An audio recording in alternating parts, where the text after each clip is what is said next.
નમસ્કાર મિત્રો, તમે જોઈ રહ્યા છો સમીક્ષા વિથ મહેશ રાજગોર. સરકારનો પ્રવેશોત્સવ ચાલુ છે. પ્રવેશોત્સવ એટલે શું? જ્યારે નવા બાળકો શાળામાં એડમિશન લે છે એને ઉજવવા માટે થઈને નરેન્દ્ર મોદી સરકાર દ્વારા આ જે કાર્યક્રમ જેની શરૂઆત કરવામાં આવી હતી અને અત્યારે જે છે અલગ અલગ સરકારી શાળાઓની અંદર પ્રવેશોત્સવ ચાલી રહ્યો છે. સરકાર કહે છે કે 20 વર્ષની અંદર આ પ્રવેશોત્સવ વગેરે થયું એના લીધે થઈને જે વિદ્યાર્થીઓનું નામાંકન છે 100% છે અને 1 થી ધોરણ 8 વચ્ચે જે ડ્રોપઆઉટ રેશિયો 37.22% હતો એ હવે 1.31% થઈ ગયો છે. એટલે પહેલા 100માંથી 37 બાળકો 1 થી 8 વચ્ચે સ્કૂલ છોડી દીધા હતા, જે હવે 1.31% થઈ ગયો છે. આ એક વાત છે, પરંતુ આ સિક્કાની બે બાજુઓ છે. એક બાજુ એવી પણ છે કે જે શહેરોની શાળાઓ છે એની સરકારી શાળાઓની હાલત સારી હોવાથી ત્યાં આગળ એડમિશન માટે લાંબી લાઈનો લાગી છે. વડોદરાની એક સ્કૂલનો કિસ્સો સામે આવ્યો છે, જેમાં દુલાકાક શાળા છે એની અંદર તો વેઇટિંગ ચાલી રહ્યું છે. આવી અમદાવાદની પણ ઘણી શાળાઓ છે જ્યાં આગળ જે બાળકો છે એ એડમિશન લેવા માટે સરકારી શાળાઓની અંદર લાઈનો લગાવી રહ્યા છે. પણ એનું કારણ એવું પણ નથી કે શાળા ખૂબ સારી છે એટલા માટે થઈને આવું થાય છે. ઘણીવાર અમુક શાળાઓ સારી પણ હોય છે, પરંતુ મોટાભાગની જે શાળાઓ છે કાં તો લોકલ મ્યુનિસિપલ કોર્પોરેશન દ્વારા ઇન્કોર્પોરેટ જે ચલાવવામાં આવતી હોય છે, અને આવા કિસ્સાઓની અંદર મોટા શહેરોમાં હોવાથી એની ગુણવત્તા ગામડાઓની શાળા કરતાં સારી હોય છે. અને એની સાથે જ્યારે સરકારી સ્કૂલો છે શહેરોની અંદર ખૂબ જ સસ્તી હોય છે. બાળકોને જે પ્રાઇવેટનું શિક્ષણ છે ખાસ કરીને મોટા શહેરોની અંદર એ મા બાપને પોસાતું નથી, એટલા માટે થઈને આ જે શાળાઓ જે છે એની અંદર એડમિશનનું વેઇટિંગ પણ ચાલતું હોય છે. બટ એક વરવી વાસ્તવિકતા છે. વરવી વાસ્તવિકતા એ છે કે આપણે ત્યાં પ્રાથમિક જે શિક્ષકો છે એમાં 21,000થી વધારે, માધ્યમિકમાં 800થી વધારે અને ઉચ્ચતર માધ્યમિકની અંદર 1125થી વધારે જે છે શિક્ષકોની ઘટ છે. જેટલી પણ શાળાઓ મંજૂર થાય છે, માની લો કે 16 શાળાઓ મંજૂર થાય છે, તેમાંથી 90% એટલે કે 90 શાળાઓ ખાનગી મંજૂર થાય છે. જે વિદેશી પશ્ચિમી દેશો છે, કેનેડા, અમેરિકાની વાત કરીએ તો કેનેડા જેવો દેશ છે, તો એની અંદર જે છે ધોરણ 1 થી લઈને 12 સુધી કમ્પ્લીટલી શિક્ષણ ફ્રી હોય છે. કોઈ કોમ્પિટિશન જ નહીં, ક્વોલિટી શિક્ષણ બધાને મળશે અને 1 થી 12 સુધી કમ્પ્લીટલી ફ્રી. પણ આપણે ત્યાં પ્રાઇવેટ શાળાઓ વધી રહી છે, સરકારી શાળાઓ ધીરે ધીરે ઘટી રહી છે. 1600થી વધુ શાળાઓ એવી છે જેમાં માત્ર એક જ શિક્ષક છે. એક જ શિક્ષક બધું ભણાવે, બધાને ભણાવે. વિચાર કરો કેવી શાળા છે. તમે તમારા બાળકને આવી શાળામાં ભણવા મૂકો, મને ખાલી એક સિમ્પલ જવાબ આપો.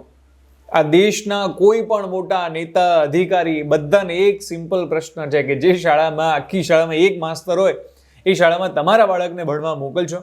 માનનીય ભૂપેન્દ્ર પટેલ સાહેબ, માનનીય હર્ષ સંઘવી સાહેબ, માનનીય કુબેર ડિંડોર સાહેબ, આમાંથી કેટલા સાહેબોના છોકરાઓ સરકારી શાળામાં ભણે છે તો એક અલગ જ પ્રશ્ન છે. પરંતુ એનાથી મોટો પ્રશ્ન છે કે શું એક શિક્ષક દ્વારા ચાલતી શાળાઓની અંદર આ સાહેબો પોતાના દીકરાઓને કે દીકરીઓને ભણવા મોકલી શકે છે?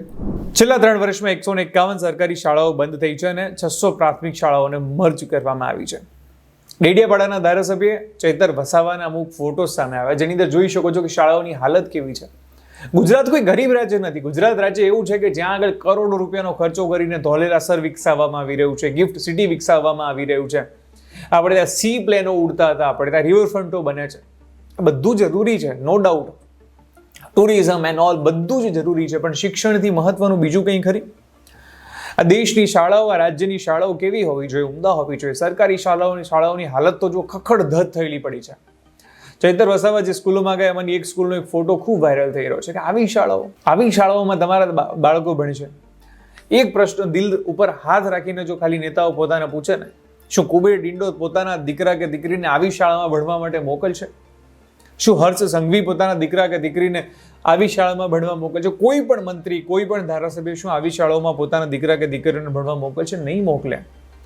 માટે શાળાઓ, શિક્ષણ મહત્વનું છે. કોઈ પણ રાજ્ય, કોઈ પણ દેશની જનતા માટે ખૂબ અગત્યની કોઈ વસ્તુ હોય તો અન્ન, જળ, એના સિવાય શિક્ષણ, આરોગ્ય, અમુક બેઝિક વસ્તુઓ છે કે જે એને સારી મળવી જ જોઈએ.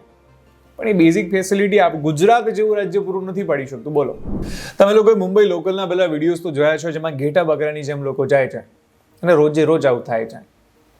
કેટલાય મિનિસ્ટરો, મંત્રીઓ, અદાણી કે અંબાણી, એમના દીકરા દીકરીઓ કોઈ આ લોકલ ટ્રેનોમાં નથી જતા. મુંબઈ લોકલને બહુ જ ફેસિનેટિંગ બનાવવામાં આવે છે અને ઘણીવાર એનું બહુ પ્રમોશન પણ કરવામાં આવે છે. No doubt local is the best, but still એની ક્વોલિટી કેવી છે?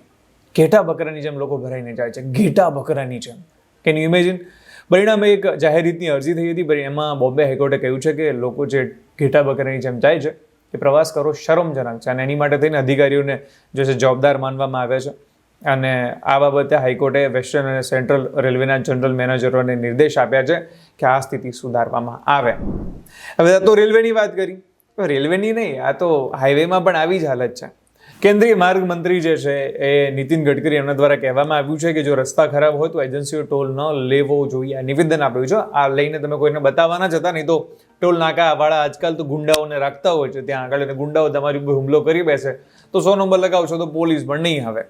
આ તો એમને ખાલી નિવેદન આપ્યું છે કે જો રસ્તાની હાલત ખરાબ હોય તો જે એજન્સીઓ છે એમને ટોલ ન ઉઘરાવવો જોઈએ. પરંતુ આ માત્ર ને માત્ર નિવેદન છે. મંત્રી જે ખાલી નિવેદનો આપવામાં ઉસ્તાદ છે, એના સિવાય એમણે કંઈ ખાસ કર્યું નથી. નો ડાઉટ નીતિન ગડકરીના સમયગાળા દરમિયાન પહેલાં કરતાં હાલત ઘણી સુધરી છે. ઘણા રસ્તાઓ સારા બની રહ્યા છે. લોંગ જે છે રૂટના રસ્તાઓ બની રહ્યા છે, એક્સપ્રેસ હાઈવે બની રહ્યા છે, બીજું ઘણું સારું કામ થઈ રહ્યું છે. પણ તેમ છતાંય ઘણી જગ્યાઓ એવી છે જ્યાં મંત્રીજીની વાતો ખાલી પોકળ દાવાઓ પુરવાર થાય છે, એનાથી વધારે કશું નથી. નેશનલ હાઈવેની હાલતો ખરાબ પડી છે.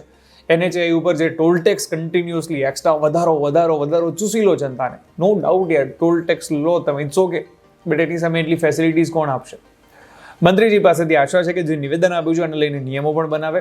રસ્તાની અંદર એક પણ ખાડો હોય તો એક પણ રૂપિયો ટોલ ટેક્સ ન ચૂકવવો જોઈએ. આવો નિયમ આવવો જોઈએ. શું કહેવું છે તમારું? આ બાબતે કમેન્ટ કરવાનું તમે ભૂલતા નહીં. હવે અમદાવાદ મ્યુનિસિપલ કોર્પોરેશનની વાત કરીએ. અમદાવાદ મ્યુનિસિપલ કોર્પોરેશનની એક જોરદાર વાત સામે આવી છે કે મ્યુનિસિપલ કોર્પોરેશનના અધિકારીઓ જ્યારે દબાણ હટાવે છે જેની પહેલાં જ ફેરિયાઓને ખબર પડી જાય છે અને ફેરિયા પોતાના ગલ્લાઓ, લારીઓ વગેરે હટાવી લે છે. કારણ શું છે? કમિશનરે કહ્યું કે લારી ગલ્લાના દબાણ હટાવવા છે પહેલાં મજૂરોના જે મોબાઈલો છે જપ્ત કરી લો. કારણ શું છે? દબાણ દૂર કરવા જાવ છે ને પહેલાં ફેરિયાઓને ખબર પડી જાય છે અને એ ત્યાંથી ભાગી જાય છે.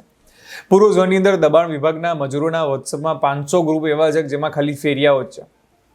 પરિણામે જે લારી ગલ્લાઓના દબાણ છે આ દબાણોને તમામને હટાવવાની જે છે વાત એમણે કરી છે અને કમિશનરે આ વાત કરી છે. વિચાર કરો કેટલું સેટિંગ છે, મજૂરો સુધી સેટિંગ પાડી રહ્યા છે. જે લારી ગલ્લાવાળા છે આમાં પણ એવું છે, જે પહોંચવાળા લારી ગલ્લાવાળા હોય એમનું કંઈ ન થાય, એમનું કંઈ ન ઉગડે. જે લોકો પહોંચવાળા ન હોય એમનું લારીઓ ઉપાડી જવામાં આવે છે. આવું થઈ રહ્યું છે. ઘણીવાર આપણને એવું થાય કે લારી ગલ્લાવાળાઓના દબાણને ન હટાવવા જોઈએ, પરંતુ એ વાત ખોટી છે. કારણ કે સરકારી જગ્યા છે, એ રસ્તો લોકોને ચાલવા માટેનો હોય, ત્યાં દબાણ કરવામાં આવે તો વાત ખોટી છે. આ દબાણ જરા પણ યોગ્ય નથી. પરિણામે જે કમિશનરે વાત કરી છે બરાબર છે કે આવા જેટલા પણ દબાણો છે તમામ દબાણો હટવા જોઈએ. પછી મોટું હોય, નાનું હોય, બંગલો હોય કે કંઈ પણ હોય, લારી હોય કે ગલ્લો હોય, દબાણ તમામ જાતના જે દબાણો છે એ હટવા જ જોઈએ. તો આશા રાખું છું કે આપ સૌને આજનો વિડીયો ગમ્યો હશે. આજનું સમીક્ષા ગમ્યો હોય તો કમેન્ટ કરવાનું ભૂલતા નહીં. અને આવી જ રીતે હું તમને મળતો રહીશ માધ્યમ ઉપર. ધન્યવાદ.